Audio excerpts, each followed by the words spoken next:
It's not a phone. That's right. Well, anyway, today we're going to have a great show because today is our Father's Day show. Yay! Yay for the fathers. Father's Day. And so I am happy because I have 4 fathers that are here today. And one is running just a little bit late, but he's on his way, Lamar Strait.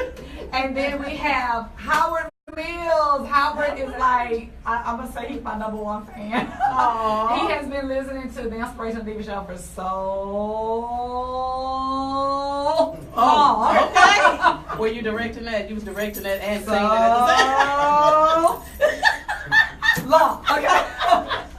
And then we have Jerry Rojas. He's here with us. Yay for Jerry. And then we have my dad, Yay. Mr. Leon Grayson. Yay! Oh, I'm still trying to work this, y'all. Okay. My dad. Okay, I'm going to get this, y'all. Okay. I'm here. Okay, we're going to just turn it around. But these are my... Okay, after the break, I get it. Okay. But I'm back. Okay.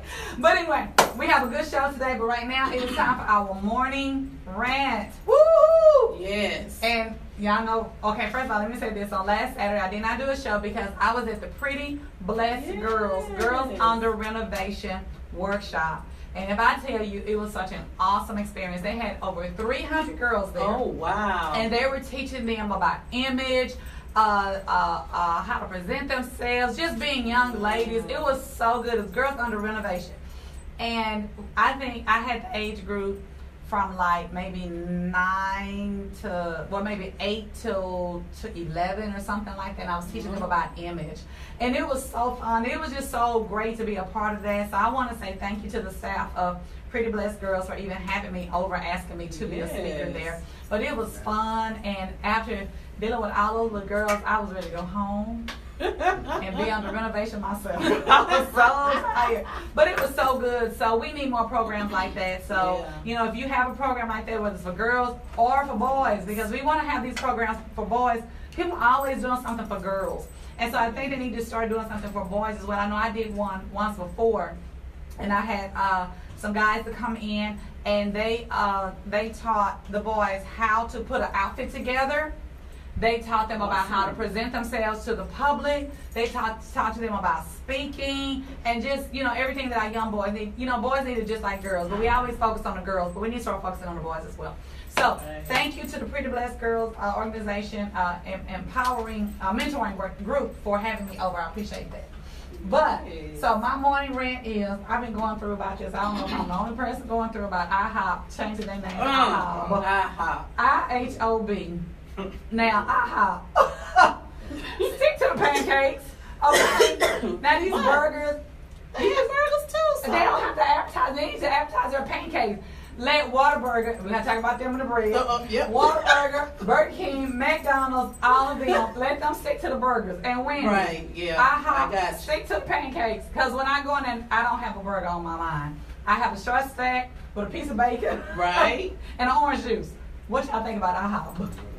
Yeah, but they want to advertise that they have burgers too. No. Thank you, Howard. Because they can just put it on the menu and let people see it by chance. Well, I'm 48, so over 48 years, that's what they've been doing. But now, and it's been working. Time for change. No, I need change. I need to change. I think their marketing person just they really think things through. They Right. Hey, this would be a good idea. Let's go ahead and change it to the B for the burger. And I don't know if you saw on social media how They lit 'em up. everybody else took them to task and said, "Oh yeah, well that's a dumb idea. Here's why." I think it's sure they try to change as Ms. Donna said, but change isn't necessarily good when people used to IHOP. I grew up in California with the International House of Pancakes. The old A-frame restaurant. So it was a big change when it was IHOP. It took people a while to go. Why? So now it's I don't think of IHOP as the ideal place for a burger. And I'm just wondering if they maybe tried that, because like I've driven by 2 IHOPs yesterday, and they didn't even change the name on it. It's still IHOP. There was no B on there. So I guess so I guess they were just gonna keep it IHOP. It might have just been But a is it marketing. temporary? It's just Yeah. a marketing. It I was think it possibly might have been temporary. temporary. Yeah. Yeah. There's just too much probably legal work to change it fully. Right. Legal paperwork, so they're just trying to do something Leave different. it alone. Leave it Yeah. alone. Now, on another note, Whataburger. What's a burger? Everybody said not Whataburger. Yes. Whataburger. Hallelujah.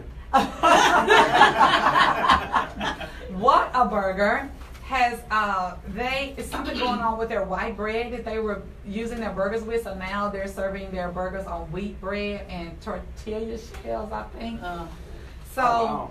I don't know. I just think eventually we're gonna have to start growing gardens in our yards. We should already and be we're doing just gonna that. have to start eating our own food. Be like back in the day when my dad used to have a hog pen and Yeah, go out there. exactly. You get ready for some bacon. Yes. Go out there, slaughter a hog, Yes. bring them onto the kitchen table, Well, feed chop them that them up. corn. Feed them that corn. Yes. Get 'em cleaned out. Because it's like, and then I saw Sugar Smacks. I don't eat Sugar Smacks probably in Sugar years Smacks since I is ate Sugar good. Smacks, and now Sugar Smacks have salmonella in it. You know, they were recalling that. Everything. So we're just gonna have to start going to the backyard, digging up some ground, and planting our own garden, and that's what we're gonna have to eat. That's what we're gonna have That's to eat. what the little elementary schools are going to. Real school gardens. Yes, I've been noticing that a lot of And schools. they're teaching them how are- to, plant yes. their food. Yeah. Somebody actually told me to come to their school, and that's Lamar, everybody. Hey, Lamar. Yay. Welcome. But somebody actually told me to come to their school and pick some food out of their garden. Yeah. I guess I'll take it home for my husband to cook because, I don't do Yeah. that. Hey, Louis. Hey, Louis. So you all know that Louis and I moved. We got a house a Yay. couple of months ago. Is it a house, Dad? Steps. Oh. My dad went up those steps last night. I thought he was going to need an oxygen tank. Hey, in the elevator now. But, okay, so I was at home Friday night. Now, the house I moved from, I was always worried about the snakes because we had a creek in the backyard. I was always worried about snakes, and I always saw like these big old raccoons in the trash can eating out the trash, and it was like a family of raccoons. Not just one raccoon taking the food back. No, he invited the whole family. So all these raccoons are in our trash cans. So I moved, and I'm thinking, okay, I won't have that issue anymore. And then across the street from me is a pond. I said, uh-oh. And then when I moved into the house, the lady left some items in the garage. One of those items was snake be gone. Oh, what they do that for? I almost flatlined. Well, you almost flatlined the other day with that But baby Friday frog. night, I get home and I'm taking stuff out of the car. I left the garage door open. A little friend. And so I saw something that we used to call them camouflage when I was younger. I said, oh, it's a little camouflage flying around. Let me go get rid of it. But I got closer to it and it didn't fly. It hopped. And I said, whoa, what is that? It was a baby frog in my house. I started stomping and stomping and screaming and screaming. Hey, just wanted to welcome you to the neighborhood. No, I don't Exactly. even- That frog would not die. I ran to the kitchen. I got the broom and I started sweeping. He just started hopping. I'm sweeping, he's hopping. So I opened up the garage door and said, just swept on out. I'm like, Lord, I cannot leave the wilderness. What is it with me and these animals? I am not Noah. I'm not building an ark. But I don't like it. I don't like the wildlife. So anyway, Donna, Juneteenth is coming up. I know you know about all the Juneteenth. Juneteenth is coming up on That's going on. Tuesday. There she Yes. goes. Tuesday. The MLK Center in Dallas is having their event from 3 to 7 p.m. Gosh, why they can't have it from like 6 in the morning until Right. 3? And not You at know. 6, at 3. It's going to be You know, they got blazing clients, outside. they got clients, they got clients. Oh, okay. They got clients. So, they're going to have live entertainment, games, prizes, free health screening. Look at that. Oh, she's so Local, excited. yeah. Because, people, we can't get, and I have to single the dads out. Uh-oh. We can't get men to go to the doctor. That's right. So, Go get your prostate Yes. checked, man. Local vendors, kids, We don't arts find and out. crafts. So we want to see you all Tuesday night, 3 to 7 at the MLK Let me see Center. that, Donna. Yeah. All right, so 3 to 7. Yeah. Yes, 3 to 7. Go get your prostate checked. I don't That's think all I they're keep checking saying. the prostates there, Oh, they're but not checking your prostate. They'll tell you where you can get it checked. right? Okay, so as I stated earlier, is there anything else that you? Oh, clear backpacks for the schools this year. Right. You know where they Is can that get? everywhere or just in certain? From at first, I thought it was up in Plano, and I think McKinney, I wanted to say, but I have some employees that said it's in Grand Prairie as well. So are they gonna stop them from wearing those black trench coats too? Because No, they probably everything won't. not coming in the backpack.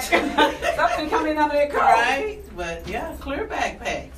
Well, okay. Well, we'll see, and then we'll try to see if we can find somebody to donate something to us. If you want to donate some clear backpacks for the Inspirational Diva Show, let me know. The Inspirational Diva Show, yahoo.com. All right. So as today, as I stated earlier, we are excuse my voice, everybody. I have been to the doctor. And Women go to the doctor. we do. We do. And I go for everything. My husband told me. He said, Stephanie, I have never met a deductible until I'm married to OMG. I go to the doctor for everything.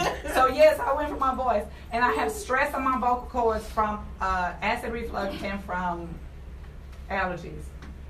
So I'm really not supposed to be doing all this talking. I'm supposed to talk in my low voice. But you know me, I can't do that. But anyway, as I stated earlier, this is our Father's Day show. So I have my dad, Leon Grayson. Woo! Woo! Thank you for serving the country. Thank you for your service. Yes. And then we have Howard Mills. Woo! Yes. Go Howard. And we have Jetty Rojas. Jetty. Rojas. And we have Lamar Stray. Lamar's been on the show before. He is the owner of Dad Nation. And so he's one of our sponsors for our Father's Day giveaway. And so since I mentioned Father's Day giveaway, we thank you to everyone that submitted a father for the Father's Day giveaway. And I was reading them all, but there were two that stuck out. Uh-oh. So I was like, which one do I do? And then I said, they submitted that, but they didn't put Daddy's name on there. But, so I'm waiting on them to email me back with their dad's name. But we do have two grand prize winners, and I will announce those at the end of the show. Aww. Yeah, I just thought, I'm just reading their stories, it was just like so heartwarming, so touching. And it's just something about a father-daughter relationship. And then, like I have a son, and I always say something about a mother-son relationship. It's just like daddy's baby, and then mama's boy, But anyway, when we come back, we're going to be talking to our dads, and we're just going to be talking about their journeys being fathers, some of the highs, the lows, the ups, the downs, the funny things, all of that. And then, my dad and I, we have a story that we're going to be telling, and Lord, don't let me get emotional. But anyway, we'll be talking to our dads when we come back from our break. You're tuned into the Inspirational Diva Show here on DFWIGospel.com. Good morning, Facebook. Ooh. Good morning, Facebook. That's my song. All right, everybody. I'm on the camera. But, hey, Mia, I know you're a daddy's girl. That's all right, girl. I'm a daddy's girl, too, Jam. But anyway, we are talking to our dads today. And Mia, I already kicked a shout out to Pretty Blessed Girls for having me as one of your speakers on last week. I had a great time, so thank you so much for that. But we have a good show today because we're talking about our dads, talking to our dads today for Father's Day. Hey, Pamela. Hey, Matral. It's Father's Day weekend, honey. So we're talking to these dads. So all those men that always say, Stephanie, you don't ever have anything for men on your show. You always have something for women. So today, we're talking about them. We're talking to the dads. Talking to the men. Pray for my boys, you all. It's going to be all right. Everything's going to be all right. But anyway, it's going to be all good. Hey, Matral, I love you too. I pray that you are doing well and that God is blessing you and healing you. It's all good, girl. The devil is defeated. But anyway, we're talking to dads today, so we're going to have a good show today.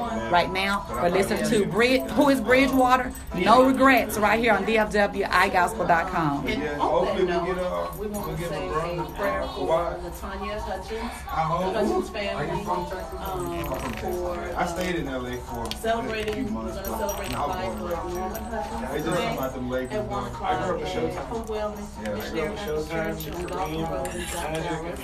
So much prayer I'm trying something new with my camera, so if it's a little I shaky. gotta get to the game. Sammy Sparks, Yeah, we go to to the see you Lakers game. today at 1 o'clock. It's fun time. Thank you so He much goes for all the the time. opportunity He got Lakers show here 2 weeks because I make those. So I make enough. Like I got a managed to our dads. Yeah, I'll show you. So I just we take will myself offline. let you kind of hear from the show. I did a Lakers one Prepare for the my next son. session of the show. It's my new 2-hour shirt. show today, not a 1 hour, 2 hour By show. Lamar These Street. hoodies and stuff. So I like if these. you It's my old stuff shirt. done, just let me know. 'Cause My new shirt. What's that? I put a lot My of new stuff on Inspirational Instagram. I hope this thing don't stretch. Just to work. He has so much faith in me. Put me in the medium. That's so lovely. Oh, that's nice. That's got all the greats. Man. But see, I don't have that sweater. I mean, I have that sweater, but I don't have that one. So I made Who is that Bridgewater? sweater, that Lakers sweater right there. Oh. And then I made one for my son. It wasn't a matching one because I couldn't find the. I got a Kobe one too. So when I do these, I just press them. I got a machine at the house.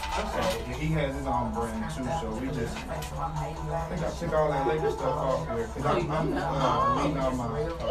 All right, everybody, we are back. It's your girl Stephanie Dixon, the Inspirational Diva, and you're tuning into the Inspirational Diva Show. And you just heard "No Regrets" by who is Bridgewater, and Bridgewater has their own Pandora station, and I am in love with it. That's all I listen to when I get in the car, when I plug my phone in. Who is Bridgewater? So make sure you check them out. But today is our Father's Day show. Yay, Daddy! Woo!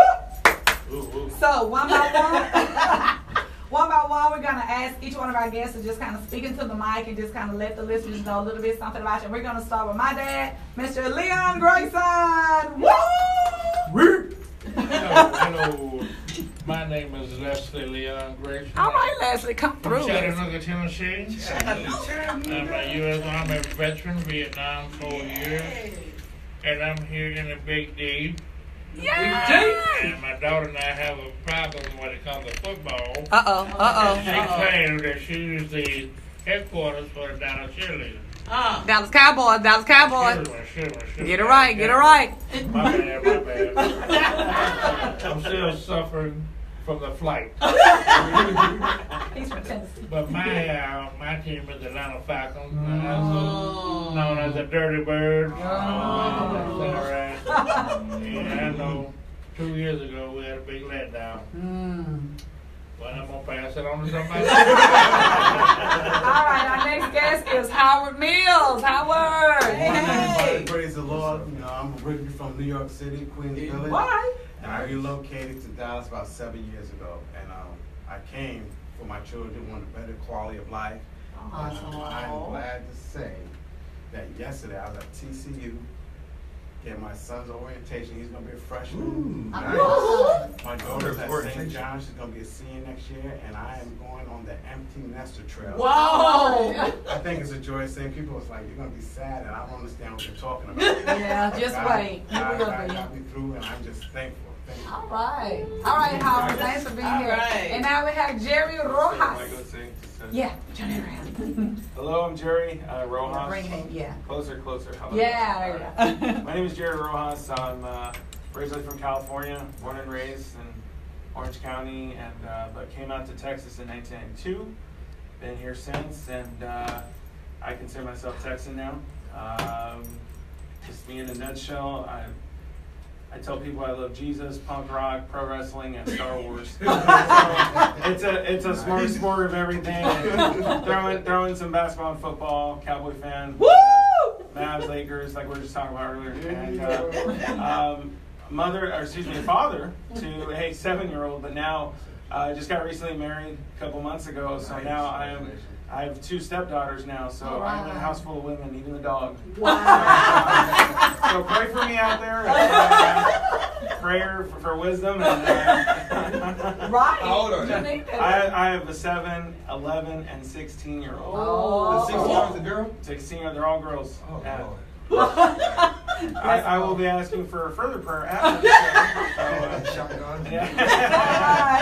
I'll be getting my CHL very soon. So. All right, and next we have Lamar Strait, and he has brought his son BJ. Yay! Speaking to the mic, say hello. Hello. Yay! Yes, as you know, that's my sister right there. Yay! I know. Somehow. But yeah, I do music. I was on a film called Carter High that's on Netflix. I have another film called Beast that's coming out with Teresa Ballard. Wow. I have a few music placements, so I'm pretty much an entrepreneur. I work from home. Design Clothes, That Nation is one of my brands. I am a Lakers fan. My biggest treasure is this big head right here. And we pretty much, he has his own brand called Incredible Kids University. So we're just trying to make sure he don't fill out any applications for anybody. That's my number one goal. And when you said orientation, that's all I heard. So when you got him in there, it's like, man, I don't care if the papers are done, everything's done. So I'm just excited because I'm still growing, and I got this boy. He's finna go to the 6th grade. So I mean, and he has these different attitudes. So I'm glad to bring him here to pull him on blast. So you know what I mean? And my camera's out, so I got to fix that. We got a break coming up. Well, you know what? When I first I love Lamar. When I first met Lamar auditioned for a stage play that I wrote.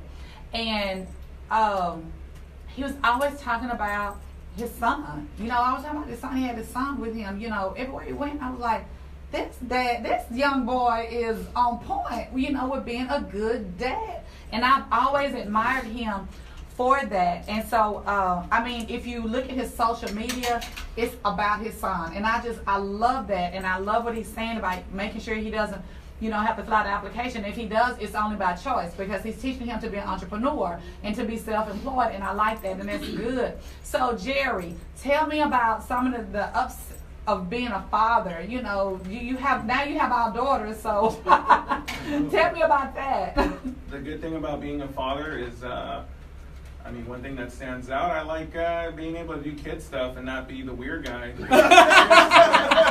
So I like being able to take my daughter and just seeing the innocence and the joy that comes out just hanging out and letting her be a kid. And a lot of things, I think that comes to mind is always the stuff that I didn't get to do as a kid, I want her to do. Right. You know, I grew up in a household sometimes where we heard no more often than not. No, you can't do this and you can't do that. And my parents had their reasons, whatever it was. But now I kind of want to be, no, you know what? Let's go do this. Right. Let's travel. Let's just go hang out and go be a kid. Go be a kid and not force anything. I mean, just stuff that I like. If she happens to like it, that's a plus for me. That's a bonus for me. And if she doesn't, which I know the day will come, where she's not going to care about, you know, pro wrestling or anything, or Star Wars or whatever. We hope not. But if it comes, it comes. And that means she's growing into someone on her own individually. And I just like seeing that in progressing as she gets older. And I think that's one of the upsides of seeing it, you know, which it sounds like a downside, but it's not, I swear. You know? Yeah. And I like that, because when you're saying, you know, let's not force them to do anything. I know a lot of times, you know, we do try to force our kids to do certain things that we want them to do. But we have to remember that God has a purpose and a plan for all of our lives. And what we want for our kids may not be what God wants for our kids. I remember with my son, one day my mom called me, and my son had written all over my mother's wall. He drew all of my mom, and I was like, oh my God, now I got to go to her house, I got to clean the wall. And so he drew. And he lived to tell the tale. and what it was, he liked the movie Little Mermaid. He's probably about maybe 6 years old. And as I was cleaning the wall, I had to stop because I'm looking at what he drew. I'm like, this is pretty good. And so I cleaned the wall up, but I started buying sketch pads and everything. He's an artist now. That was the beginning of his artwork. I should let it stay on the wall.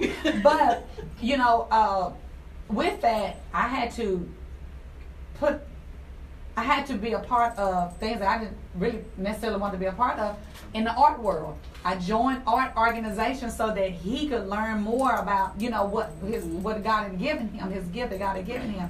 And so, sometimes we would go to events and be at art events all day long in the heat, but I want him to know the different forms of art. And so I had to change my lifestyle for him at that point. And then also, like, you say our parents, when we grew up, a lot of times our parents were saying, no, you can't do this, you can't do it. It could have been for financial reasons or whatever. But I always found myself taking my son somewhere so that he could be a kid. Because I think sometimes we get so boggled down with life, paying bills and doing everything, and we forget we have kids that we're trying to provide for. We forget that they need their own little fun in life too. And so I found every Saturday we had a date. We went on a date, and guess where we went? IHOP. And he would beg me, Mama, please don't work late so we can go on our date, but that was our time. So it is important to have the time with your children. It is important to make them feel a part of your life and not just make it about work all the time. Even though we're working for them, and sometimes people say, well, kids just need to understand. Well, we need to understand too that our children need us to like some of the things that they like. We have to do that sometimes. So Howard, tell us about your journey. Well, what I enjoy most about is my kids becoming themselves. They become themselves, that they're grown up now. My daughter, like you said, she's a phenomenal singer. She's singing the Traveling Gospel Choir out of Harlem, New York. And I don't know where it came from because I don't sing. But when she said she wanted to do it, I didn't understand how I was going to. Then when I heard her sing, it was like, wow. It was just like incredible. And now that she's going to college, pursuing marketing and different other things, I'm like, your gift is singing, and I can't wait till you fall into it. But I'm trying to push it that way. But like you said, God knows what's going on. And then my son, he has a little bit of singing, but he has this acting thing. And I went to see plays at the end of the year, and I'm just like, wow, this is so incredible. Because my son, if you see him, he's kind of like shy, doesn't say much. But when he gets into a role, he can transform. Yeah. And I'm just watching him grow, and I'm just telling them they can do anything they want to do, and then it's happening. I thought he was like not a major in college, and he's going to be a writer. He wrote a poem at the end of the year that I've been sharing with a few people, and it feels like he's talking to everybody. Everybody's saying, that's great, you got to publish it. And I'm like, where did that come from? But there's stuff that's been inside him for years. And even I'm gonna be under that, so I clean out his room. But all his books that he wrote notes in, I just kept them for him. I said, listen, go through that stuff. You got to publish that stuff or do something with it, or just keep it safe. So it's a blessing to watch your kids grow into something from little kids. Now they're becoming their own, and that's just the best blessing that I can talk about, and I feel grateful. I couldn't have done what I got because when things was going on, I just stopped. I said, "Give me a minute, kids. I gotta go." Because my dad used to beat me, and I'm not sure if I'm going to give me a minute, but no, I need a minute. So thank you. Well, let me ask you this, because you're like two of your children is mine rolled up in one, because he was a theater major, and now he's pursuing his music. My baby moved to New York, y'all know that. Okay, he's doing good. God is blessing him. I was just bragging about him the other day. He's doing so good. God is really blessing him in New York. But when you saw, was there like a time when you, even though you saw what God had given them, was there a time when you like, I don't know if I really want you to do that? Never. Because it's funny because we talk about our dad. My dad wanted me to be a mechanical engineer, and I just like fixing cars. I love cars. It's like, man, I didn't want to go to school for it. I just like doing it, and so it kind of like discouraged me. So I never discouraged them from what they want to do. That's their gift. If they want to do it, they're happy doing it. And like I tell my son, and he likes video games too. I said, figure out how you can make money doing that. Find out what you love to do, and figure out how you get paid doing it. And so I think he doesn't get it. He said, well, why would I want to make money at my love? I said, well, we have you flipping burgers at McDonald's for about an hour, and then you'll figure it out. Because there's people that go to work miserable all the time, and I just didn't want that for them. Find out what you love and figure out how to get paid doing it. And that's good that you encourage him in that, because I do see a lot of, when my son used to do commercials, and I would see kids there at the auditions, and I could almost tell that they did not want to be there, but their parents wanted them to be there. And it was like, you better do this, you better get this audition right, don't you dare mess up. Do you see these other kids? And I'm looking at William like, now you really don't have to do this if you don't want to, you know. And I wasn't forcing him to do it, but the day he told me he didn't want to do it anymore was the day we stopped, you know. And I just see a lot of parents pushing kids. I don't see anything with maybe telling them about something and maybe just saying, hey, you know, maybe think about this. But when you force them to do it, they're doing it under protest. They're not going to put their best foot forward. When I used to train models at Barbizon School, those girls would be there. And I just want to tell their parents, sweetie, just because your daughter is tall doesn't mean she's supposed to be a model. Because those girls were there and they were like, I don't want to be here. And I'm like, why don't you tell your mom? Well, because she wants me to be here. And the thing, let me tell you what happened. Walmart was having an in-store fashion show. And they called for our models. And the ones that they sent did not want to go. Walmart sent all the models back and said no. And that's when I said, y'all need to talk to these girls and see if this is what they want to do, because they didn't put their best foot forward because it's not what they wanted to do. So they went over there looking like straight mannequins, and they did not want to do that. So I think it's good when you encourage your children to pursue their dreams. And then just try, like with my son, when I saw he was an artist, even though he only wanted to do pencil and paper, I wanted him to see about painting. I wanted him to see, you know, about putting things together, all of that. And he learned that, but his favorite thing was pencil and paper. And so that's what I encouraged him in. So, all right, well, we're about to go on break. And when we come back, we're going to talk to my dad, Leon Grayson. Woo! As we are talking about we're talking to Father's Day today for our Father's Day show. And don't forget, toward the end of the show, we have God's text message of the day. Before Sprint, T-Mobile, AT&T, or Metro PCS had text messaging, God had already given us the greatest text message of all, and that's the Word of God. So we're going to see what God's text message of the day is. But right now, we have the Williams Brothers with one of my favorite songs, What God Does, right here on the Inspirational Diva Show.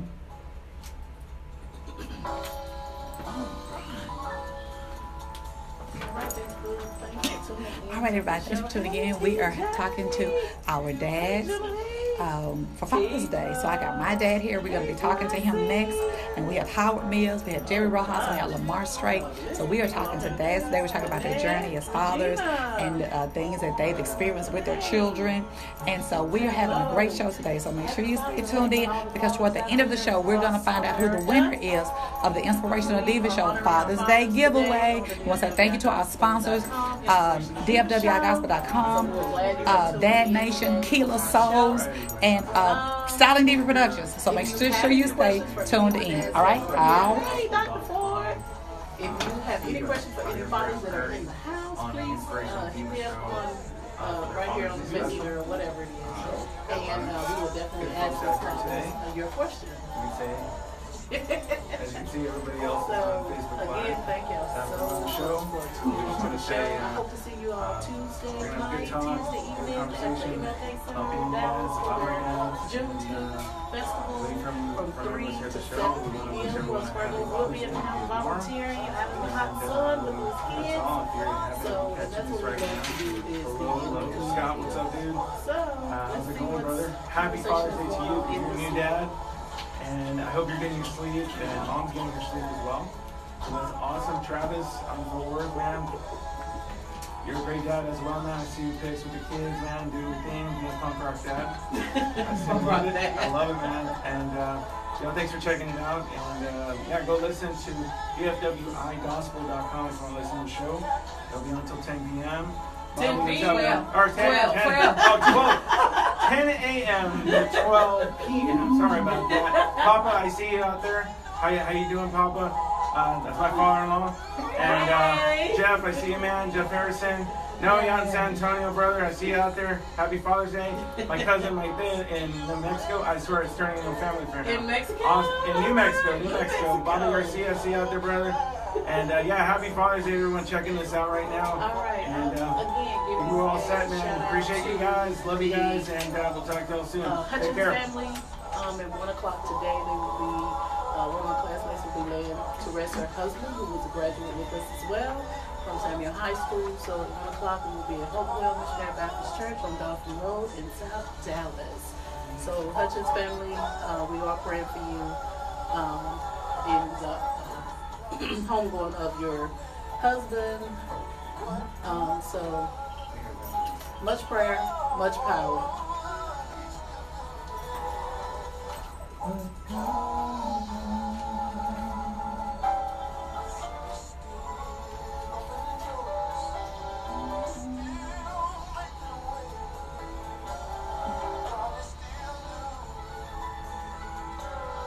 All right, we're about to go back in. That was officially my first Facebook Live video. Are you serious? All right. Just figured out, like, I'm oh, breaking okay. ground here at this I work. can do that. Good deal, Jerry. All right, everybody, we're back. You just heard the Williams Brothers, What God Does, one of my favorite songs. I have so many favorite songs. But we are talking to Dad today on the Inspirational Diva show. And so we've just talked briefly with Howard Mills, Jerry Rojas, and with Lamar Strait. And right now, it's time to talk to my dad, Mr. Leon Grayson. Now, let me kind of give you a little story about me and my Papa Smurf. Okay, so I was adopted.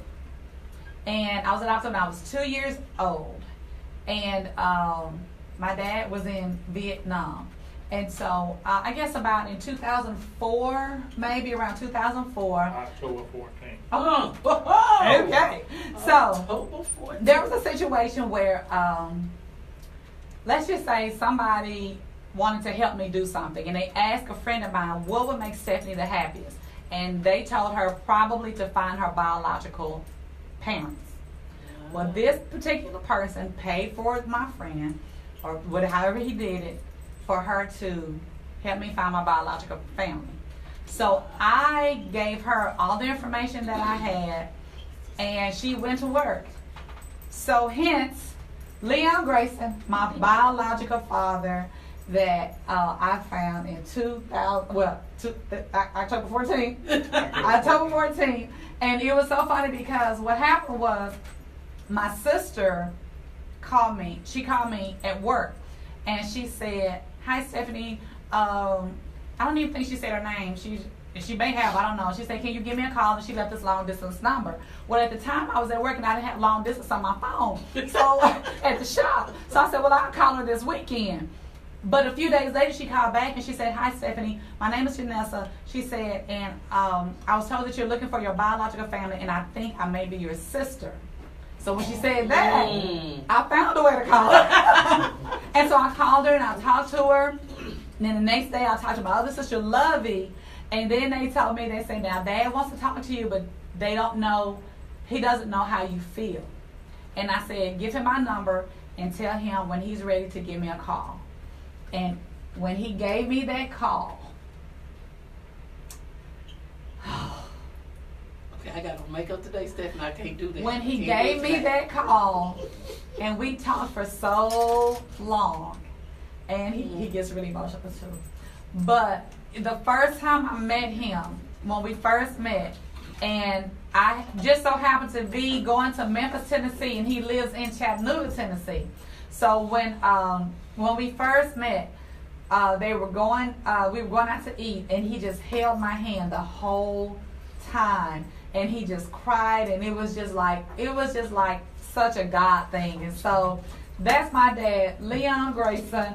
And so let's welcome him, everybody. Let's welcome my dad. Yay! So now's your turn to talk. I'm trying to hold it in, you letting it out.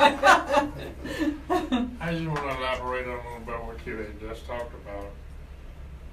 When I first found out I was in Vietnam, and when I returned from Vietnam, I was wondering when, I knew I had a daughter, but I didn't know where she was. And when I did get a little information on where she was, I was given a phone number and a website. Well, first when I found out where she was, I lit up like a Christmas tree. I was so happy and so joyful. Vanessa Buckley that I played for several days. And when I first saw her, she had a modeling outfit on. She was, I guess, going down what they call a runway. And I remember that the outfit was about this color here, and she had a little fuzzy little hat on, and looked like she weighed about 50 pounds. Lord, bring back the days of skinny Jesus. I'm going to fatten her up with cornbread and pork chop. You know, man. But then when I had the phone number about 10 days. And I had seen situations similar to that. I was on something like the Oprah Winfrey Show where families have been reunited for the first time. And I didn't know how to start this conversation. Hey, I'm your dad, I think I'm your dad. Well, I didn't know there was a protocol for the way you were going about, but I know it. Janessa, my youngest dog. She called me, she said, Dad, she said, guess what? I talked to Stephanie. Oh no, I wanted to be the first one. I'm sorry, I want to talk to myself. But we met in Memphis, and like I say, it was a joyful reunion. It was very joyful. I was very happy as I am today. Yeah, and my papa, y'all. So I call him Papa Smurf, and he calls me Precious. He calls Janessa what? Chicken. Chicken. And you call Lovey what? Scooby-Doo. Scooby-Doo. But I'm Precious. But it's been great. Ever since I met him, we have like a great relationship, and I'm always glad to hear from him, and he's always glad to hear from me. And you know, he met William, my son, and now he and my husband. You know, they have these pool competitions. I don't really know who wins the pool competition because they both talk all this stuff. Then when they get together, oh, I'm tired, I don't feel like playing. You know, something happens. But anyway, he has been just a joy since I met him. And so, but what I kind of really want to know right now is like, Jerry, you can answer this question. What do you think you learned from your father that you utilize today in raising your children? I'm not going to disparage the man as much. My history is a little different. My dad was around until I was about 10 or 11 when my parents split and he left. And so it's been years and years. So I'm not going to sit here and berate or anyone, especially someone that's not here to defend himself. I can say this though: a lot of the lessons I learned I use now with my kids and my daughter. Kind of going back to doing stuff, that's fun. You do have to separate and sometimes do something you don't want to do. And your kids want to and love it so much, and you just have to bite the bullet and go do it because it makes them happy. And that's part of loving them is for everything. And I just remember the things that my dad did supply for us and provide home and everything, but he wasn't present. And a lot of times I think not having a male role model affected me. And still does to this day. But now being a dad, I make sure that I'm present for her. Right. Emotionally, I'm present for her physically. That no matter how far, I'm in Arlington now, she stays with her mom in Garland. That's about a 45 to an hour drive. We don't care. Right. We make it happen. Right. We go to her little recital. We can go to whatever it is. We make it work. Just because unfortunately, my dad didn't. My mom worked. They both worked. But my mom worked a lot, and it was hard for them to make stuff at school. Church was always a big thing. Right. And that was me and my mom were always at those things. But dad wasn't wasn't his thing. And I keep that in mind all the time that when even I'm tired or, oh man, it's a long drive or whatever it is that you just don't feel like, I keep all that as a reminder and go, she's going to remember this. She's going to remember you being present. And I think that's the biggest thing is just being present for them. Just letting them know that you're there and no matter what. And you could be far away and just a phone call. The impact of a phone call is big. I know, as your dad said over here, that he wanted to be the first to talk to you. And I know that that's a big thing. It's hearing the voice of someone and it makes a big impact. And when you don't have it, me as an adult, you don't have it as much. Yeah, I appreciate the time I get to talk to my daughter when I can. So that's the thing. That's one thing I take a big lesson from. Good. And I guess I would say that is a lesson you got from your dad, being there for your daughter. You know, Lamar, when like I said, when I first met you, I just felt like you were Daddy of the Year. So what pushes you to be that father? What is it that drives you? He'll tell you what I want you to be. I want you to be great. Talk in the mic. Tell us in the mic. Be great, so you can be greater, so you can be what? The greatest. The what? All right. Greatest. See, I gotta put a little bit more energy in this. Because when you say stuff, that's why I stay on top of them and I fuss about it all the time. Because I only got one, you know. Hopefully. Somewhere out there. I only got one, but that one, he's 11. He just turned 11 June. I just turned 34 June. He turned 11 April. Okay. I'm giving you my birthday. But the things that I teach my son is the stuff that I know, because my mother, she told me too many times. How y'all doing? She told me too many times, I'm going to reap what I sow, because I did a lot of stuff in my past, getting in trouble in school, getting suspended. I got a felony on me. We ain't perfect, so I understand the concept. I just want, like I said, I want to make sure this boy understands that when he gets older, that when I die, his mom died. What I showed you yesterday. Now I'm not trying to offend homeless people, but I saw one this morning. Right, he was digging in the trash, and I said, now when you get into this situation, I need you to understand that you got yourself in that situation. Look at it now, like look at him now, and make sure that you don't become that person that depends on trash for food. And his face was just like. And I'm like, yeah, I need to scare you. And like you were saying, it trades. Like my son, we're pushing for him to be a meteorologist. He has his own thing called the Weather Kid. Yes. So he's doing his weather, and we're trying to set it up correctly, but me and his mom is not together, so we try to schedule it. So I moved, like, the drive was pretty far, because I was in Lancaster, he's in Garland, so I moved right down the street, townhome from him. And his school starts, so I'm trying to get this boy to a point to where when I leave, I don't have to worry about what did you do to make sure that he was available to have knowledge to be a survivalist. And my thing about surviving is, man, I've lost apartment, I lost a lot of stuff in storage. I don't care. That stuff, you can't take it with you.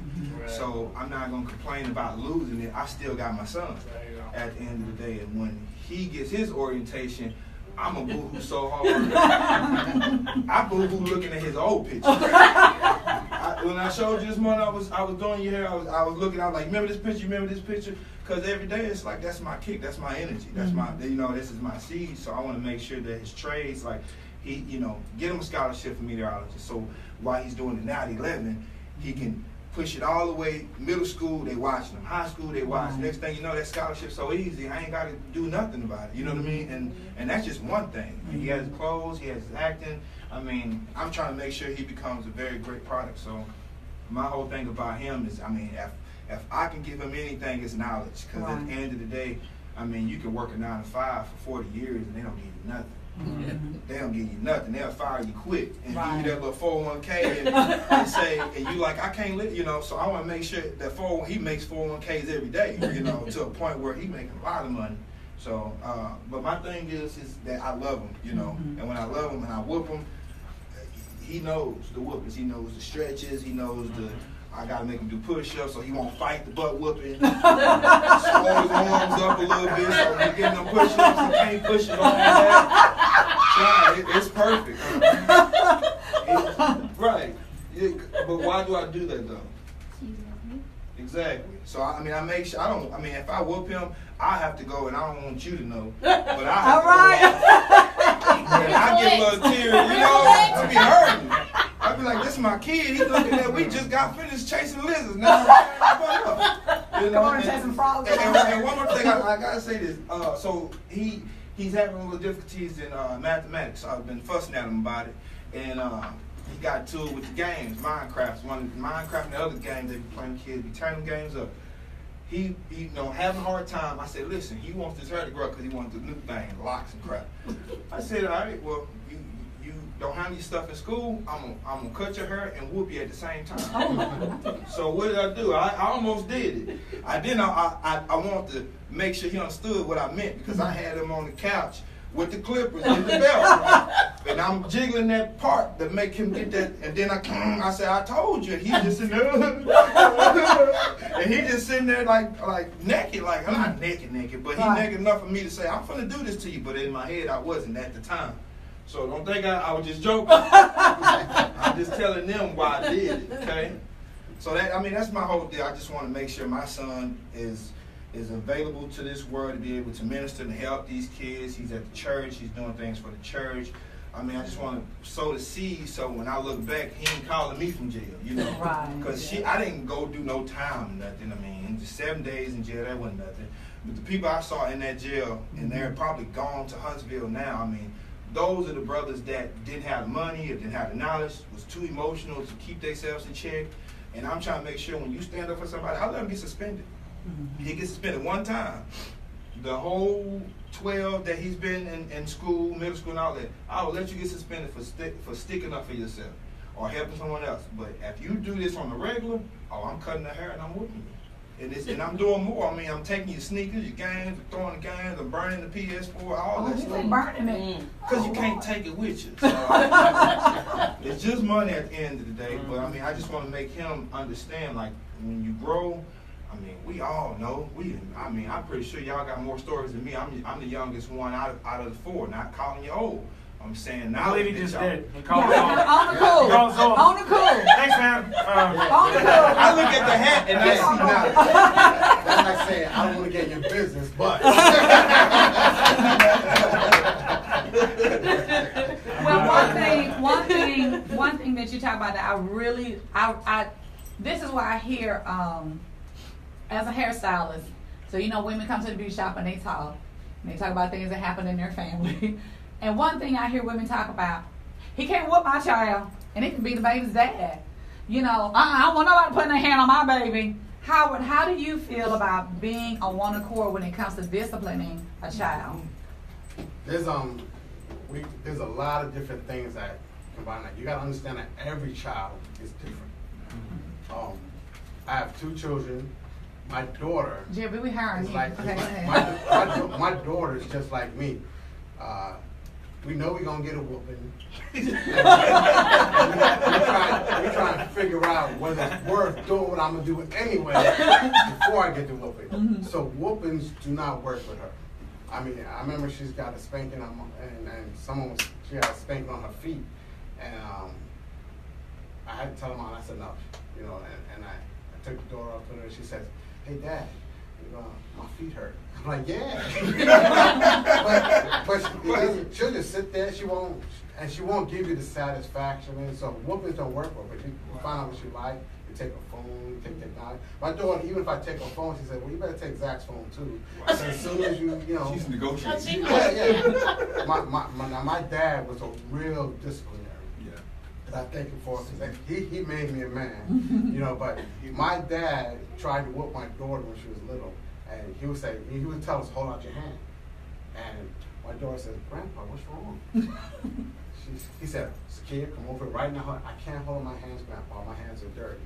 You don't want to get your belt dirty by hitting my hand." And she negotiated herself from the greatest disciplinarian in the world to me, my dad. She negotiated my father out of it. So that's one aspect. My son, I'm not sure if this is true, but my daughter and I were at the airport one day and we saw a little kid acting up in the airport. And we looked at each other. And my daughter said, "We didn't have that problem with you, did we?" And I said, "No, because you act like that." I said, "Y'all gonna go to the bathroom." and both of us, because in public you're not gonna, and both of us looked. And my son, 6'4" now, 17 years old, he does not use public bathrooms. And I think I terrified him.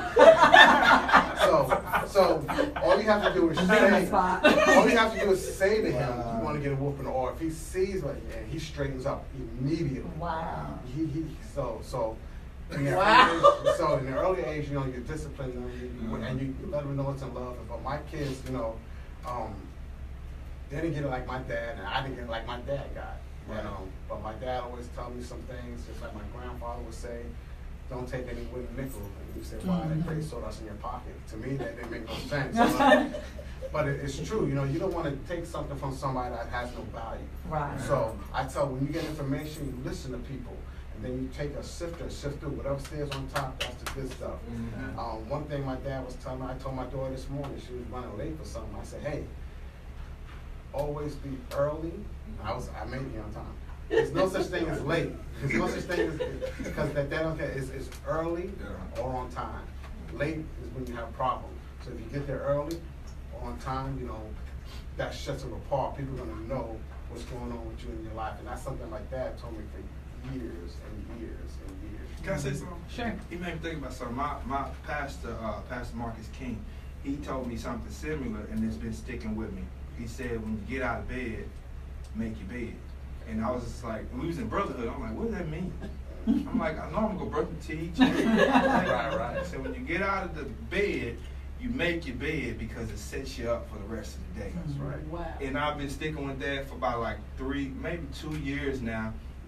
Even though I don't do it all the time, but it's still like you grab that part, because I be in brotherhood, be scrolling through Facebook sometimes, but I caught that part and it's been on me, and every day I'm like, wake up, make that bed, and when you start from that bed on out, it sets your order for the rest of the day if you allow it. I mean, because you can sit around the house and BS and all that and not have nothing going on, but once you do something similar and you say, I'm on a good foot today, the rest of the day, that's why I was like, when you said it kind of kicked on me, because I'm still on the orientation part. I'm proud of it, because you said you got a 17-year-old or 17-year-old? He's 17. And he's 6'4"? 6'4". And he's scared of you. He In a sense, not like scared, but Healthy fear. Like Yeah. It's funny because this is something that some dads like they like the first time that their son acts like they can take you and everything like that. That's it's coming. So he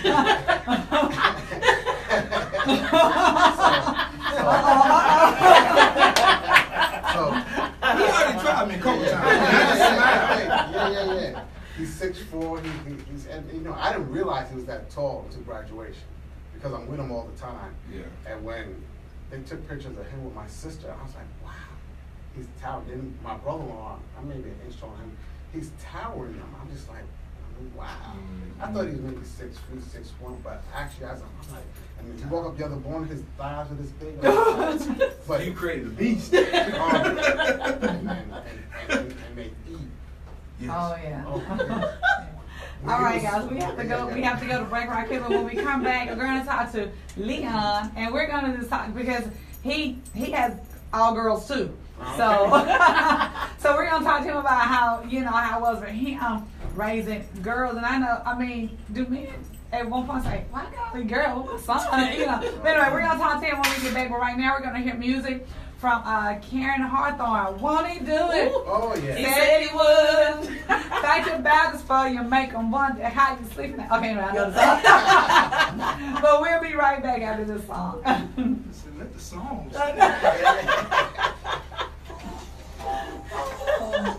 No, that's funny. I actually, when we was at the church, at my church, Hey everybody. We are having a great time. We are talking to dads today on the Inspirational Diva show, and I hope y'all praying for me because my voice is going out. My head is hurting like crazy. Sinus, but I'm still going through with the show because my dad is here. Y'all see him? That's him right there. But anyway, we are talking to our dads today. Yeah, because it's Father's Day weekend. And so y'all talk to the dads, all right? So for all the men that say I never have a show for men, here it is. We're talking to dads. Am I all up in the camera? All up in the camera? All right, we will be back after this song, all right? So I go to the restroom, use the restrooms, I look under the stalls. Thank God for the fathers that I have that are Keep living, on using the or restroom. the godparents I that wash I my have hand, that walk are out. living. I thank Go back in the restroom. Look at me now. He in there hiding from him. It came from you. I'm talking about mad and everything. And And not I'm only like, that, what is that's you Father's doing? Day to my You mad mom. cause you got left, you mad. I'm sorry, I ain't mad. Because they all So, got kids. happy Father's Day to you. Happy Oh, Father's Day. yeah. So, I haven't gotten to that level yet. My mother. You know what I'm Happy saying? Father's he got Day. you caught quite like so you had to say Yes, to my But, brother, no, happy when I tell you I had to move Father's him in that restroom, So, I don't throw no again, to fits all like that. the Especially in God's house, fathers, like you happy can't throw no Father's Day. fits like that. And let's just go And back in the then studio it and was see no what these one's guys are fault talking but about. yours. Say go get in that car, but the funny part about it was to see, like I'm using the restroom and I look, and he was in there the whole time. And I stuck in there and I heard him just throwing them tantrums. That was the first time I heard my son throw a tantrum by himself in the restroom. When I tell you I whooped him for about a good 10 minutes, I said, you know what? This is a rerun. My mom whooping me in the church. Because when I say we used to sit in the church, it's 4 of us. My mother used to, my dad used to, he was sitting just like that. I'm sitting like that, making all kind of record, and he listening. He keep letting me make it. Next thing you know, everybody sitting there like this. And I'm just sitting there trying to keep myself from crying and stuff. Well, my mom used to take me in the restroom and whoop me, and then she damped the little, sorry, Mom. She get the towel and damp my skin to make sure I don't get no bruises from school. You know? Oh, was that the way you do it? Was that the way Yeah. you do it? That's why I do it. I look up, let me see them little hips. Let me see hips. All right, that ain't no big mark. You can make it. Don't limp in the room. When the teacher asks you what's wrong, say, because I remember that one morning I woke them, I was like, ooh, I hope I don't get no call. But I don't have to, it's like once every 6-7 months. Yeah. I let them tally up, and then I whoop them for the thing. And I say, okay, Donna, I tally him up. I don't, because if I'm gonna whoop you every day, I'm gonna be crying. I ain't gonna do that to him. He ain't gonna want to come over the house. Especially with his, he got this attitude about him. He's a good kid. He's a lefty just like me. And yes, I'm bragging. He's a good kid. But sometimes, boy, But he's a kid. He's a kid. And All right, everybody, we're going back. See these shoes right here? These shoes right here? I bought these shoes a week ago. He just kicking all and dust all outside. I said, All right, everybody, we're back. It's your girl, Sydney Dixon, the Inspirational Diva. These commercial break conversations are so funny. But all right, we are back, and so we have been talking to dads. This is our Father's Day weekend, and so this is our Father's Day show. So I want to kick a shout out to all the fathers that are listening. Happy Father's Day to you, and I hope that y'all get some great gifts. And if you get yet another tie and another pair of socks, hey, just add it to the collection. It's all good. But we're going to talk to my dad right now. And so my dad raised girls, all girls. So Leon, You. tell us about your journey raising, being in a house full of girls. Well, has good days and bad days. The good days are when we were all together. The bad days is we being evicted. Places I had to go overseas that you couldn't take the family with you. Those are my sad days. I spent Mother's Day, Father's Day, birthdays, and everything away from my family. And then when I was back in the States, sometimes my job would be. My wife really did the majority of the raising of my absentee. It wasn't because I didn't want to be there. But it was fun. I liked from one daughter, chicken. She played volleyball in high school and got a scholastic scholarship to Alabama A&M Bulldogs in Huntsville, Alabama, and she played volleyball there. And then when she graduated from college, she moved to Atlanta, got a nice job. And in her spare time, she coached. They have a lot of volleyball clubs in the Atlanta area. So she took on one called Atlanta Boom. And they went from mediocre season to, under her tutelage, to an undefeated season in the next year. Go Nessa! Woo! Right?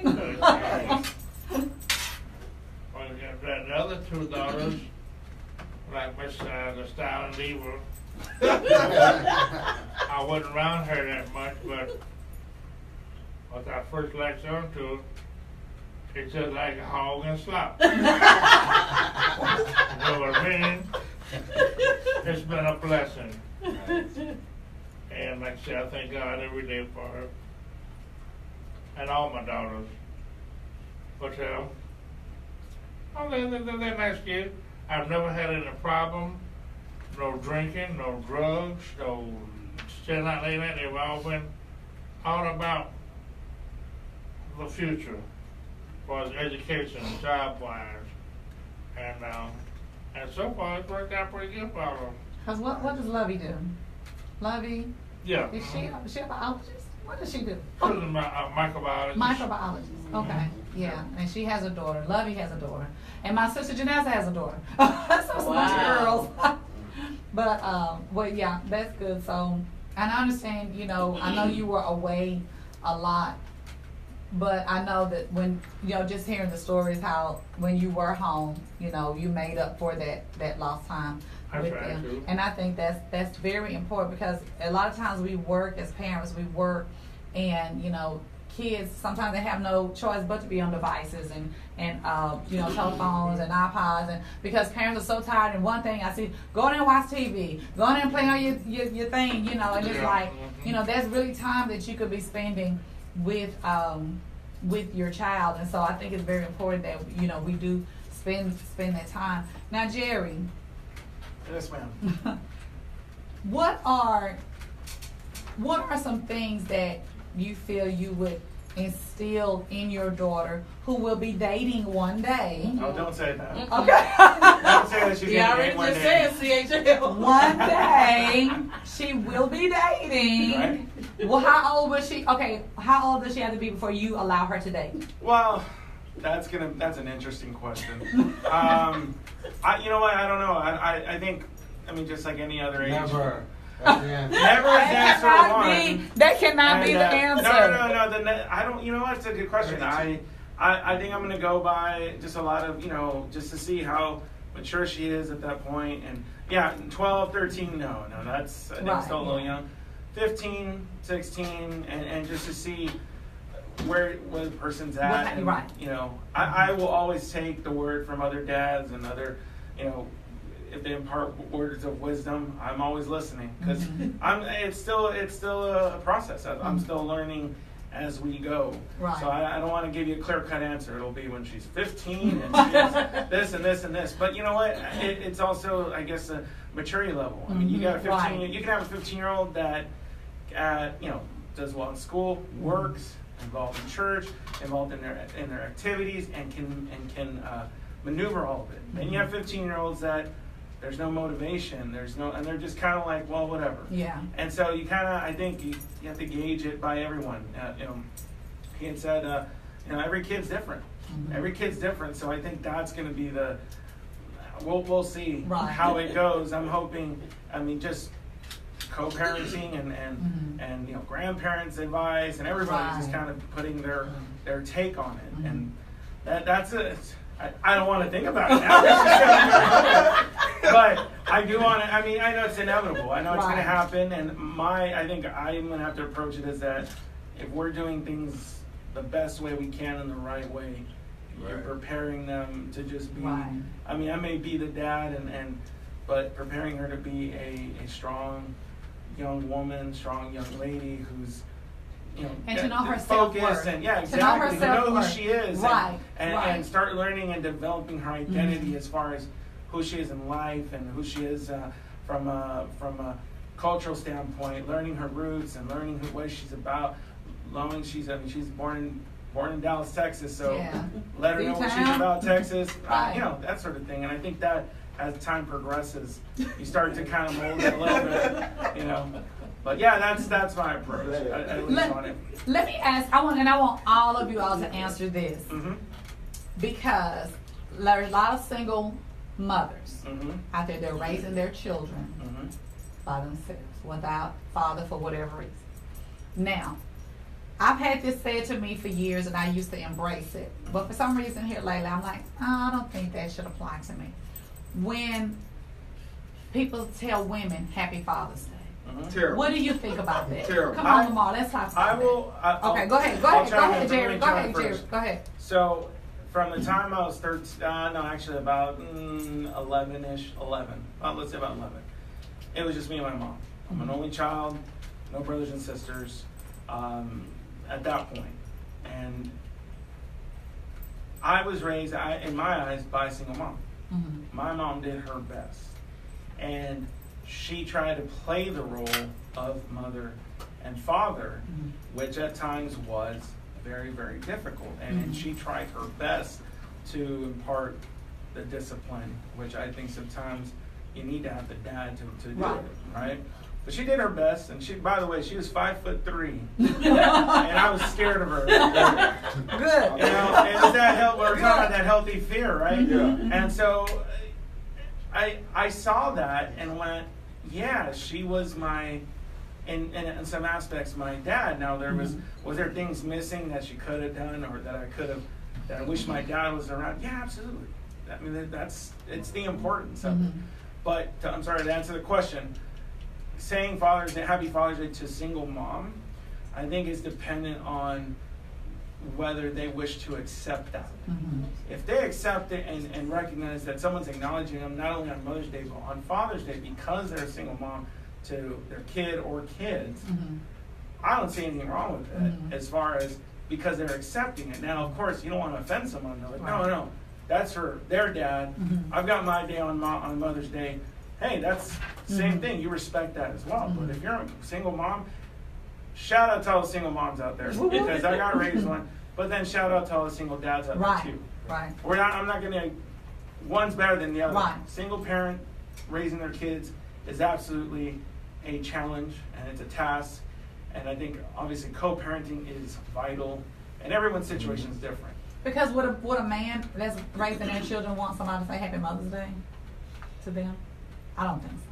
Yeah, that's a good point. I said it to my mom. What do you think? This one, and I can agree because my mother, she shout out to Bobby Jean. All right, Bobby Jean. Krista King.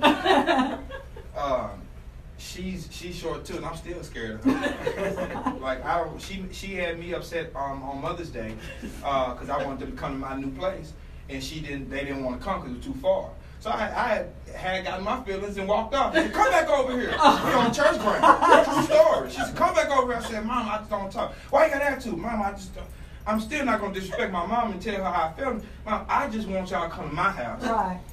And she's, it's just, she made me become that kid to explain. I don't want to disrespect my mother at all. So when you say, hey, the mothers have had the opportunity to raise good 89% of the kids in this country by themselves. I mean, it's somewhat of a true statement, but you got fathers like myself, like you guys, a lot of fathers out there, Bryson, Marshall, a lot of them out there that's taking care of their kids, and I don't think it's disrespectful to say it. I just think it's like, nah, because it's again, like I wouldn't want my son to say Happy Mother's Day to me. And my pastor always said that you got a lot of women raising a lot of grown men that act like women. Right. Grown boys, and they're emotional. So I would never give the congratulations. I mean, I would give it to my mother all the time, Happy Mother's Day, Happy Mother's Day. But, we barely got Father's Day. We don't nobody do nothing for us on Father's Day all the time. That's right. Unless you see the commercials, the Kohl's, you see Kohl's, hey, buy your dad a camera. We ain't got that money to buy that camera. Can we get a card or something? But it's like, on Father's Day, it's like, it's not a lot of deadbeat dads out there. It's a lot of bad situations out there that they're in.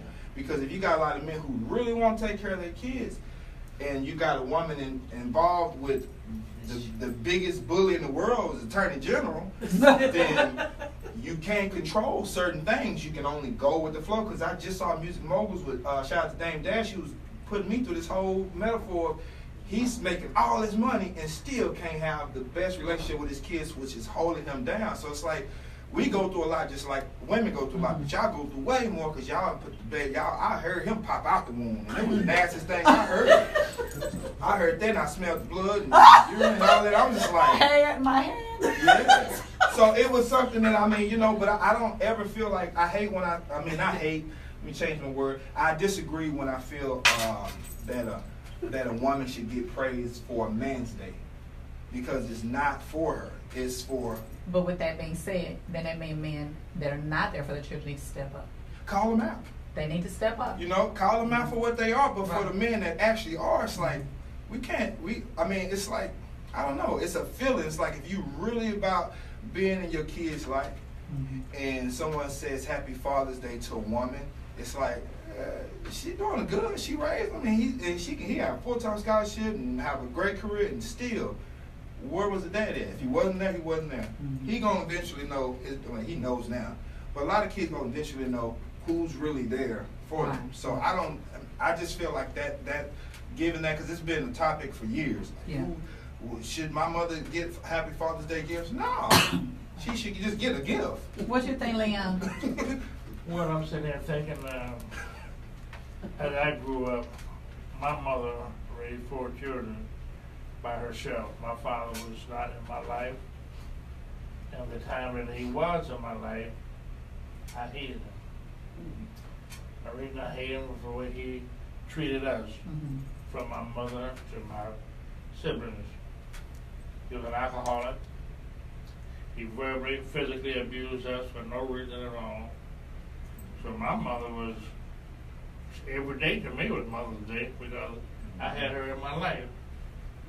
And when it came around to Mother's Day, me and my sibling, we laid out a red carpet for her. When it came Father's Day, it was another day that we didn't have nobody to, but where is he?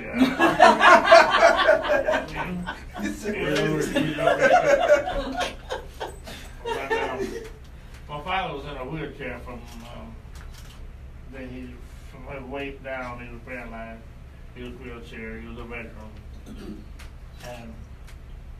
But then again, doing all that hate going up, I began to love him. I loved him, but I hated the things he did to us and the way he treated us. So I just get mixed feelings sometimes. And if my emotions get to me, I'm sorry, so when I get after My dad's emotional, Right. y'all. Right, yeah. it happens. Yeah. And I'm not old, I just got a lot of miles. But life has been great for me. One more thing I would like to do about him. I would like to give a shout out to all the veterans. Nice. All the men and women in uniform. Yeah. I wish all the men a happy Father's Day. And to let you know, this is one veteran that thinks about you all the time, especially in my church. On Memorial Day, I give a program in honor of the veterans that have gone forward, gone to glory. Old soldiers don't die, they just fade away. And on Veterans Day, I give another program in my church honoring all veterans. So you thought of one veteran here. Happy Mother's Day. Happy Father's Day. Happy Father's Day. All right. All right, so Howard, how do you feel about, and after you give your comment, we're going to go to break. Well, I'm a single father, and you just brought up the question. I don't want anybody saying Happy Mother's Day to me. And actually, Mother's Day is real serious for me because the relationship my children and their moms is not the best that it could be. And for years, I forced them to do Mother's Day call. I forced them to call their mom. But now that they're becoming adults, it's a choice. It's funny because we talk about Sunday dinner. When I first played Sunday dinner and my daughter saw the family trying to make that person forgive the mother, she lost her mind. Really? Because it comes to a point, you create a conversation. It comes to a point where if the person's not ready to forgive, you can't make them. Right. As much as I teach, as much as I tell them about forgiveness and what Jesus is love and everything, if you're not ready, because forgiveness takes time, because there's certain things that are going to spark that back up again. As far as saying Happy Mother's Day to Father's Day to mothers, it's a situation thing. I would never do it. I'm not against it. I'm not for it. I just wouldn't do it. And I think for mothers that are doing the thing, I mean, on that Mother's Day, they want to be called mothers. They're not trying to be the true mothers, the women. They're not trying to be fathers. They don't really receive that. Right. So it depends on who you're talking to and what value are you adding to it. And so that's how I feel about it. I've heard people talk about it, but I just don't do it because it's just, why have a Mother's Day and why have a Father's Day? Why are we changing with society? We're changing society. What was normal? We're trying to twist it to make everybody comfortable, but it's not about being comfortable. Sometimes we got to discipline our kids. Sometimes our yeses got to be yeses and our no's got to be no's. Mm-hmm. And one thing that if you're doing it, I tell people this all the time, if you're doing it in love, Jesus is love. If you're doing it in love, you probably can't go wrong. Mm-hmm. But if you're doing it to like, maybe you're going to tell this woman to Happy Father's Day, and maybe you might have a reason behind Right. that maybe not even surface, maybe in the back of your head. Mhm. It may not be the right thing. So sometimes you just have to pause and think, is this going to be beneficial? That's a New York accent. I remember, I think it was last year, year before last, and my son said to me, Happy Father's Day. And I said, no, William, don't say that to me. Now, in the past, like I said, I had embraced it, And I thought about saying, no, William, don't say that to me because I'm not your father, I'm your mother. And I've done what I'm supposed to do as your mother. I may have taught you a few things that your father probably should have taught you, but I'm still your mother. And so I don't want him to say it to me anymore, We got 365 days. It's only one day out the year. You make so much focus on it. I be hearing it on Facebook. Do you say Happy Father's Day to me? We already got 29 days out of February. Oh, Lord. Let's get the one day Father's Day. It's gone after the next day. But I think Another thing is some children might get the wrong idea when they hear it. Exactly. Oh, yeah. I was just saying Happy Father's Day, Happy Mother's Day on Father's Day. Well, if my father, no. Yeah. I think about that. It's a hard topic to bring up. We don't want the other communities. Right. We love everybody, It is real. But yeah, I've done a lot. I mean, I remember times when I've had to teach my son things about a car. I just thank God that I knew about it because I fixed so many regular cars in my day. I just happen to have a little knowledge. But we do, it's a good thing when a father can be in their children's life. And like I said, I'm a hairstylist. I know women, and women, we ain't always right.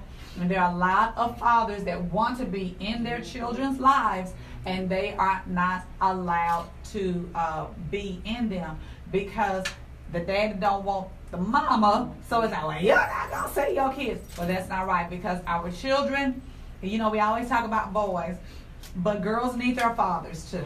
Yes, it is very important for a girl's father to be able to be a part of her life so that he can be a good example of what a man should be to a woman. So then she can grow up and say, oh, okay, so my daddy, you ain't acting like my dad. Now you say, but my daddy didn't say. They need to be that example of what a male should be in a female's life. So anyway, we're going to go on break. And when we come back, don't forget later on in the show, we're going to have God's text message of the day, and we're going to hopefully find out the winners of the Father's Day giveaway. But we'll be back. But right now, we are hearing. Can I say another one of my favorite songs? Just don't sing it. Right. I'm going to let Darryl Coley sing. He's preparing me right here on the Inspirational Diva show. Because she sung in the play that we did. I'm going to try to tell her to let somebody else sing. Let her direct.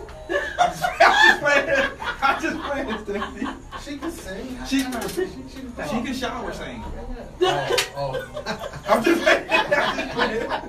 Thank you, Howard. I do well. I do well. Have a good one. she might like me in my church choir. I sing so low nobody can Maybe that's the way you need to sing.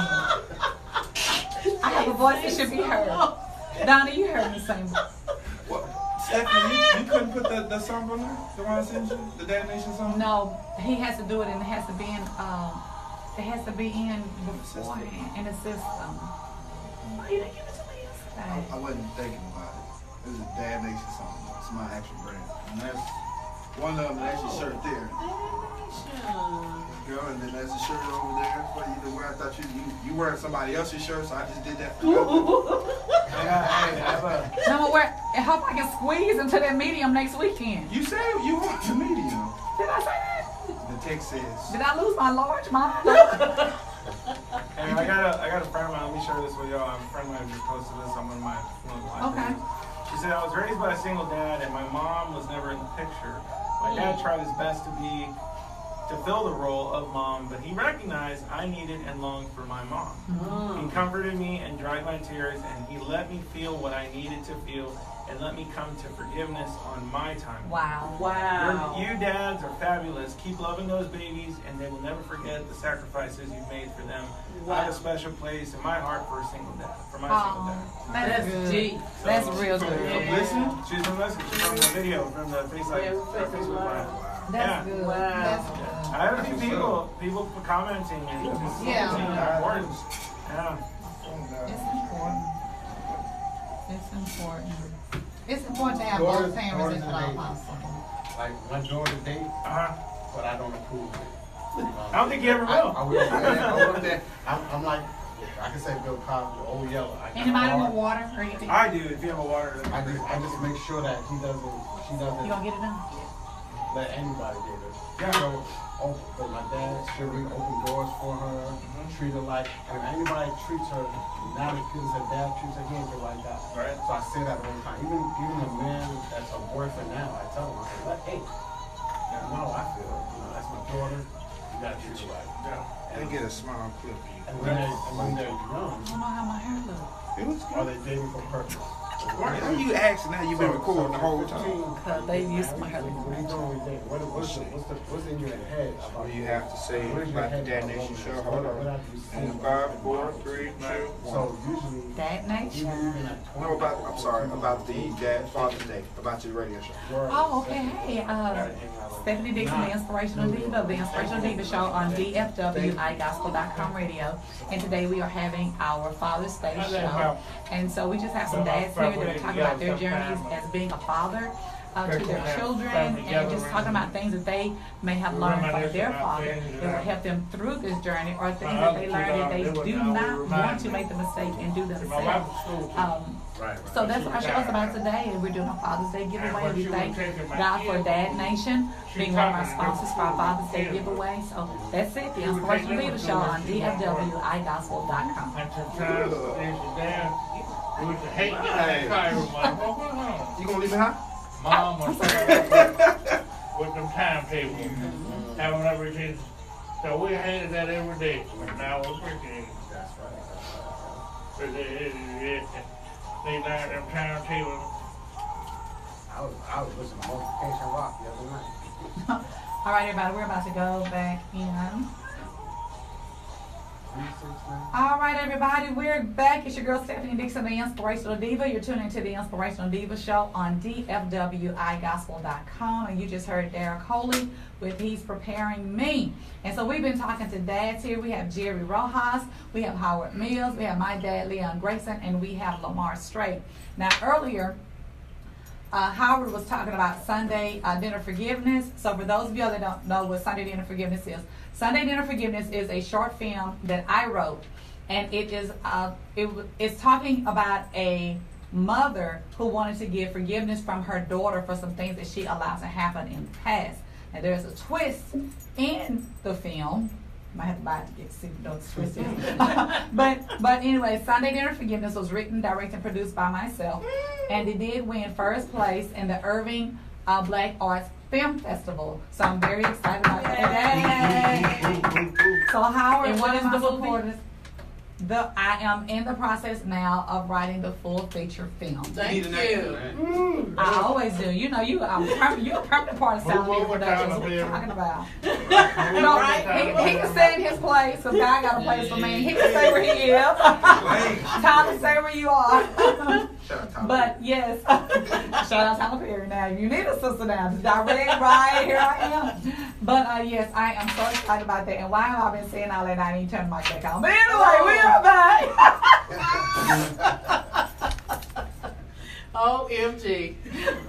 So as we're gonna do that again. Good, because I can make this an extra commercial for you. Okay, so we're back with our guests, Jerry Rojas, Howard Mills, my dad, Leon Grayson, and Lamar Strait.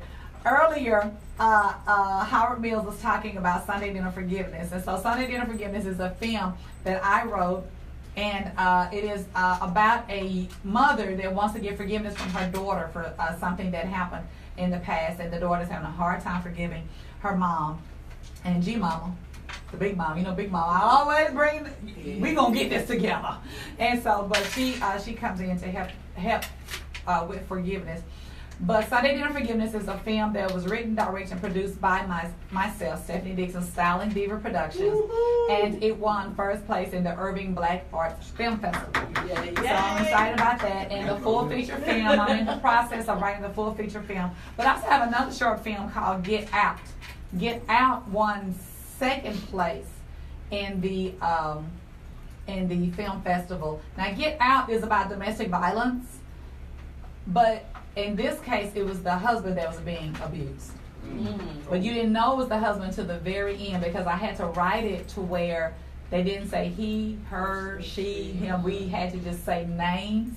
And so the names are unisex, so they didn't know until the very end when he came through the front door with the gunshot wound. They didn't know that it was a man. So then at the end, there is like a statistic about how many men actually are in domestic abusive relationships, you know. So, but anyway, that's my little film history. So that's what Sunday Dinner Not Too Young to Forgiveness. Serve God. Not Too Young to Serve God is a stage play that I wrote. Me too. And Lamar Strait was one of the actors in my stage play, and we did it at the Irving Art Center in Irving. And we sold out 2 shows, and they said that was the first time that anybody sold out 2 shows at that theater. So we were very excited about that. Now, Lamar is a singer as well. Now, he's talking about my voice, but I'm going to give him his props. I'm not going to degrade his little raggedy voice. Oh, hey. But he's a good singer, and he's an excellent actor. And so I just thank God for him being a part of Silent Diva production. So we're going to do something together one day. We're going to make it. Well, I want to say thank you, because the drive was about Thank 45 minutes, and I didn't mind driving to see my sister because the opportunity she's given me and other people in our small community of Dallas, Texas, has been very outstanding, because the opportunity, like when we have the rehearsals, I was looking at some stuff back at the church off Daniel. Oh yeah, Wheatland. Yeah. Okay. It was some pictures you posted, and I was like, man, we've been, because let me tell you something. I'll be honest with you. When I first met Stephanie, I was like, oh, she is so fine. Oh my God! I did. That's her dad right there. But I'm her husband. I don't want to get beat up. I don't want to get beat up. I said back then. Oh my I said back then, God. and she still is beautiful. Thank you. But He's looking to come clean. I don't want her to beat me up. 'Cause I still want you to pool with them too. When they moved, they didn't have the pool table, so now you get there. I ain't get to, so you know. But no, she a couple times. I mean, before we auditioned, I was out there. I mean, I was stealing like villain. I mean, I was at CVS. I stole my headshot. Yep. From CVS. Yes, I remember. I got it printed out. I left. And that was the day before the audition. But that same day, I was like, she's always had this God-fearing personality. So I was like in that restroom stuffing that headshot in my pants like an idiot, and went back out and put it in the cart and got greedy and wanted to come back in and take some more stuff. And that same night, that store got robbed. And I was the only person in that. You remember? Mm-hmm. I was the only person. I used to work there, but then I still had pull from the manager. He said, hey, I don't see you take it in. You can take anything. I'm like, man, you sound like the devil.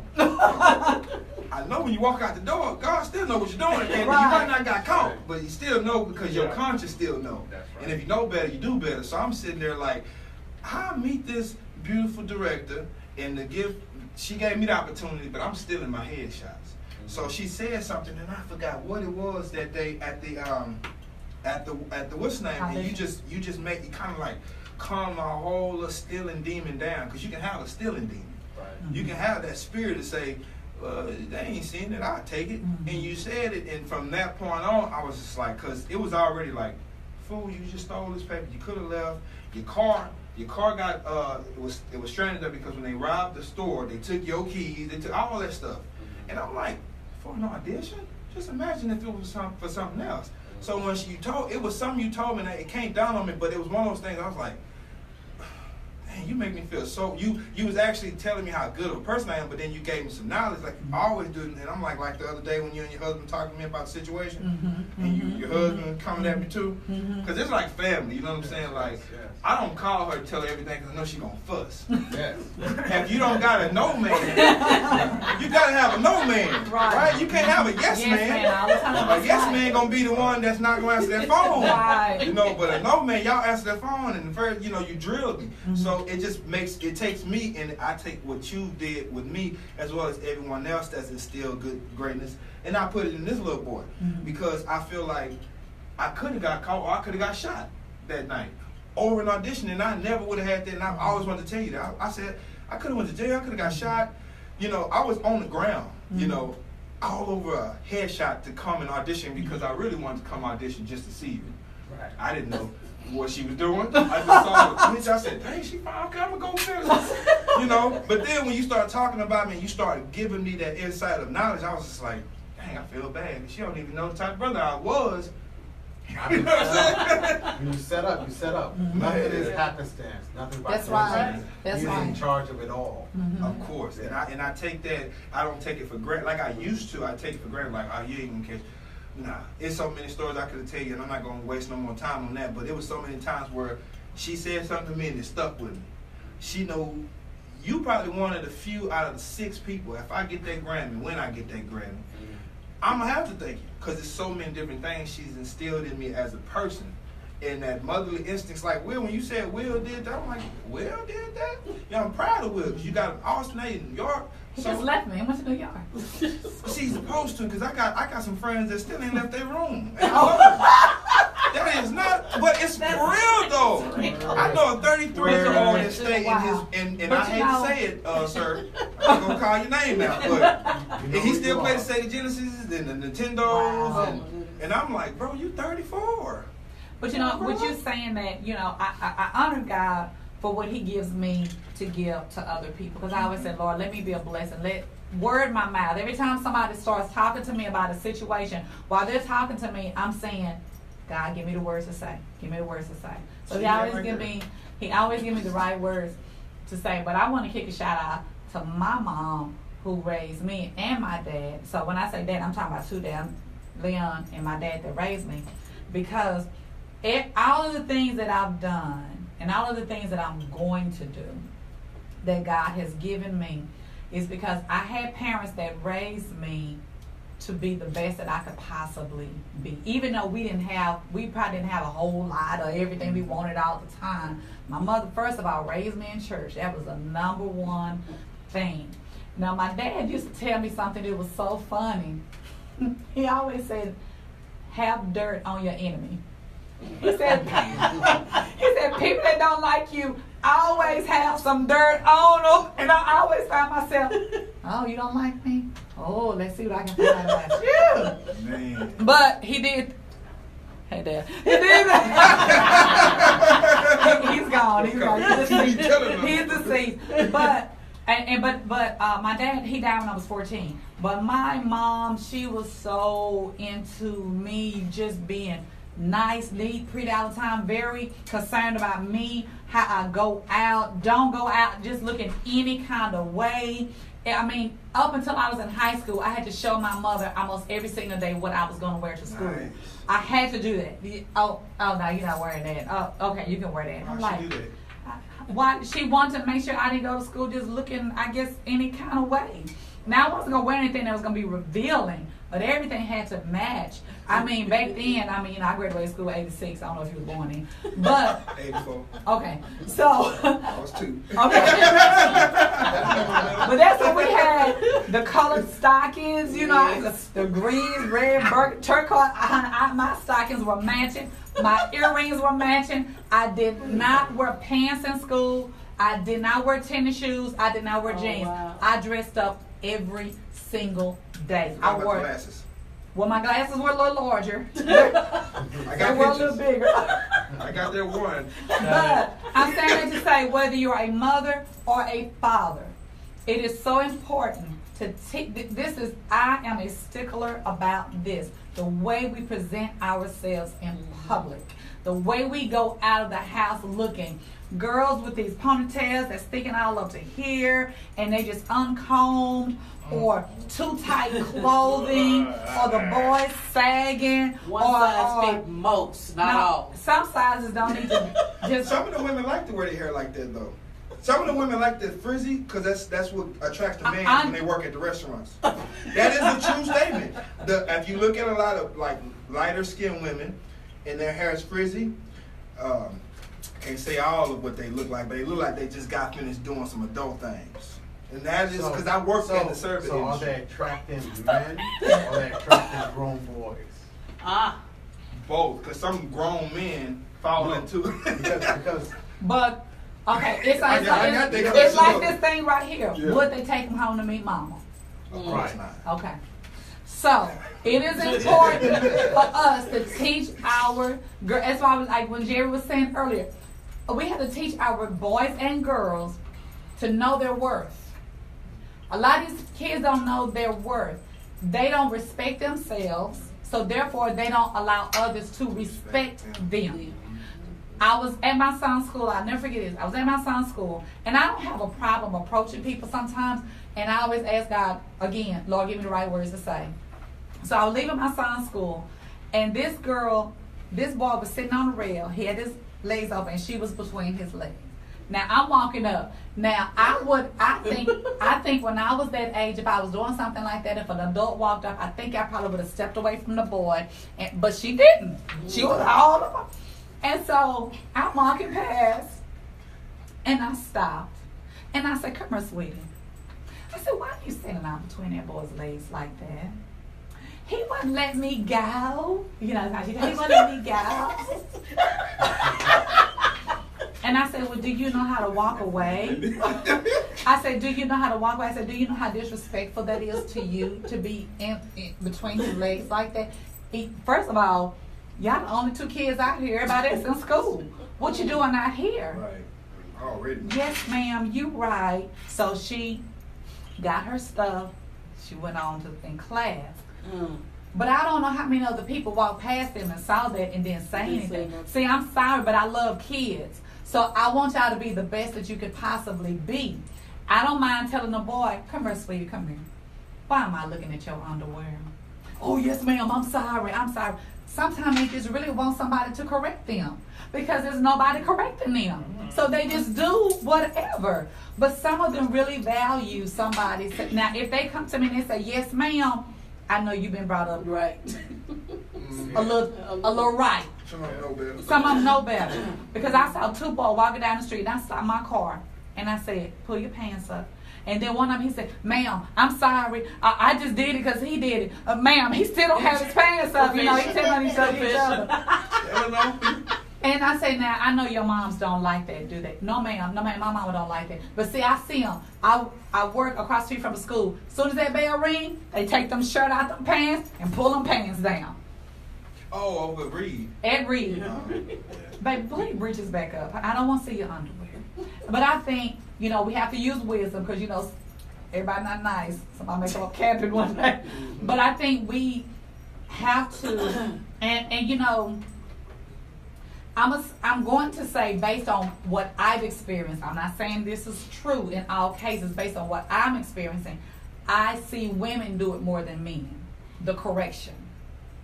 I see women do it more than men because I've been in situations where I hear men say, "Oh, child, please, you might as well leave them alone, they're too far gone." We can never have that opinion about our kids, that they're too far gone. We can never have that opinion. And so, what do y'all think about that? Well, I see nowadays,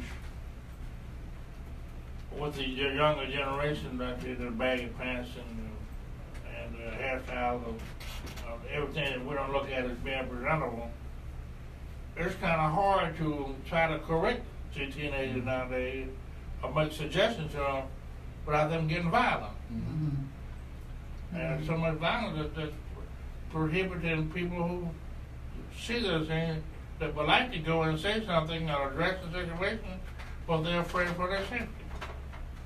And I think too, with a lot of what we see on TV, because that's style, that's fashion. You see, their mentors or whatever, people that they look up to dressing like that, the rappers and stuff. Go ahead, Jerry.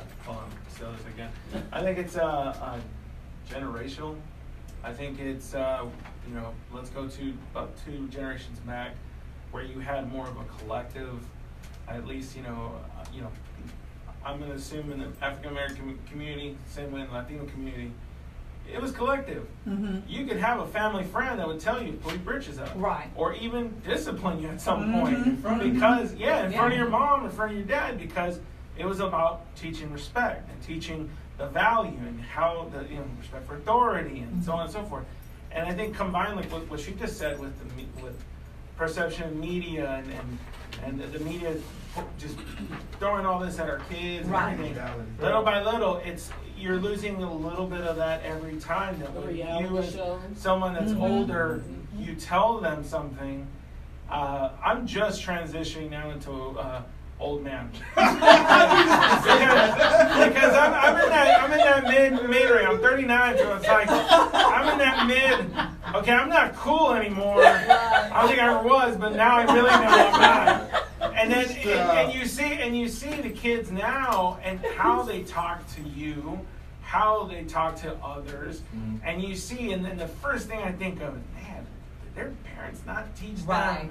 Hey, you say one of the first lessons I ever learned coming to Texas, as a 13-year-old kid, was you better learn to say ma'am and sir. That's right. Because in California where I was at, it was, hey, teacher. Here it was, no, you gotta say ma'am or sir. And I've been trying to teach that to my kid as much as possible, because it is a reflection of, hey, what are your parents teaching you? So if their parents are lax or don't care, and then the kid's walking out with his britches down all the way to his knees, and doesn't say ma'am or sir, don't look you in the eye, doesn't shake your hand, all the things that we kind of expect. To me, that's a reflection on the parents. And of course, every situation is different. Right. Everything. But where was the foundation laid for them to start learning that? The last generation. Yeah. So Yeah. I think as time's passing, you hope you kind of keep that flame burning, and you tell, like when you tell any opportunity to tell a young person, hey, this isn't how you're supposed to act. Right. This isn't how you're supposed to do it. Right. Just because TV said so. It's like, Right. no, man, no. All right, can I say something? Go for it. And those guys that the kids are wearing a parent like that, if they know where that allegedly originated from. Right. Right. Yeah, they don't. Right, and like you said, allegedly, even if it's not true, just even think that could be the reason. I mean, you know where it came from. That's enough for me to say. That's a no. bad shit. I stay at the townhome off Get your mic. 635. I'm sorry. I'm just talking y'all. Okay, so I stay over here, and I didn't get my laundry, my wash and dry yet. So my neighborhood's pretty nice. You know how you got one bad and you got good. So on the bad side, I come and I see people slang, whatever they slang. But I needed my clothes washed. So I got a wash and dry place over like walking distance. I walk in, about 8 boys in there. One is he's unattaching a pistol. It smell like weed. These are all kids my son's age. Wow. He's 11. Remember, he's 11. And I walk in and I got a big thing full of clothes, and I have a pistol. And I didn't have it on me. I had the hoist it on me. So I'm just walking in and I forgot that was on me. And I'm like, look, and I'm dressed like this. I can dress up, I can suit up and boot up and everything, but this is my comfort because I work at home. So I go in like this and I have the holster, and they didn't see it at first. And I'm like, what y'all doing here? And he had the pistol, like, ain't mine. You got it in your hand. Right. If I was an officer, you be going in. Yes, about social Your hands right. all over. I don't care who. I said, what y'all doing with that, man? What y'all doing here with that? I'm sounding like Curtis Payne. So the kid was like, it ain't mine. I said, hey man, can I wash my clothes? Or y'all gonna steal my clothes? And they started laughing. And I said, hey, and that's when I tried to woos in. Right, like, hey, right. Like this ain't the trap. Like this is. People are washing clothes in here, and y'all got the washer out of the. Y'all done moved it out of the way. Y'all sitting on it and y'all twisting up the weed, and I'm just like, ain't y'all supposed to be in school right now? Man, no, we out of school. How y'all out of school? I'm talking to them like that now. Right. So when I see them now, and they see these, and they see, I'm like, listen, man, y'all can have this stuff. I will throw this down your throat if I need to. I can't take this with me. But at the same time, I know y'all see me as what y'all see on television, and everybody has their own art. But for me, I'm like, bro, y'all 11, y'all 12. These kids got pistols, one pistol, and they was putting it back together like it was a show for the rest of them in there sitting like that. Right. But he's finna say, he been bumping me for a minute. Say what you gonna say, boy. Go ahead. Say what you gonna say. He been doing this the whole time like that. He showed me the car like, it's gonna be. Come on, BJ. So, whenever me and my dad and my friends, we go to the swimming pool, like by the leasing office, I see like kids cursing and they be like calling people bees and stuff, and I be like, what's wrong with you people? Y'all not grown ups yet. And I be like, what's wrong with you people?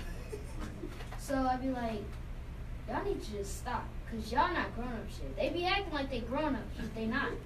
Literally, I hear cursing every time whenever I go somewhere, like at my daycare, at the swimming pool. Oh, wow. I see at the daycare. Uh-oh. Did you reevaluate that daycare? Well, you know what, BJ? Stop. I'm glad that you have been taught. I'm glad that you have been taught that those are not things that you should do as a little boy, and even when you're grown, that's not your thing. But at least you know, and it's a good thing that you know, and you know not to deal with those type of kids, whether you're at school or whether you are. You separate yourself from them because they're gonna try to pull you in. They always try to pull in the good kids. So you make sure that you remember everything that your dad has taught you and those other adults around you that have taught you positive things, and you make sure it's okay to be different. It sure is. It's okay to be separated from that. It's okay because God has a purpose and a plan for your life, and that's not it. And there's a lot of mixing of if a man and a woman supposed to allow, like when you say, "Hey, baby, come on over here. Don't put them clothes. Get it from his legs and all that." When you start that conversation like that, that emotional creature in you comes out and it soothes that energy from that person. But if one of us say, "Hey, man, they already hostile," because it's a difference. It's a man versus you, and if I'm sitting there, I'm like, yes, ma'am, to you. But if I'm looking at me, I'm like, out of my face. It comes from the lack of a man being in the house. There you go. Exactly. When our tone comes to them, it's a tone of authority, and it scares because they no longer have authority in their house when they hear it. But there's a way. There's a way like to do that. That's a wrap up then. I thought she was directing the choir.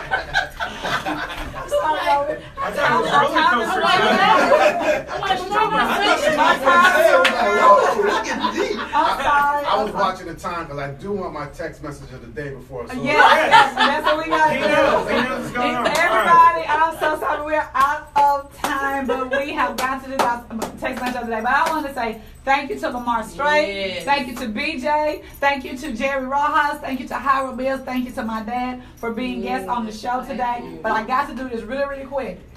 Okay, so we did have our Dad's giveaway, and I want to say thank you to Dad Nation for being a sponsor for the Dad's giveaway. Keela Souls made this necktie in pocket square. Keela, yes, she's on now.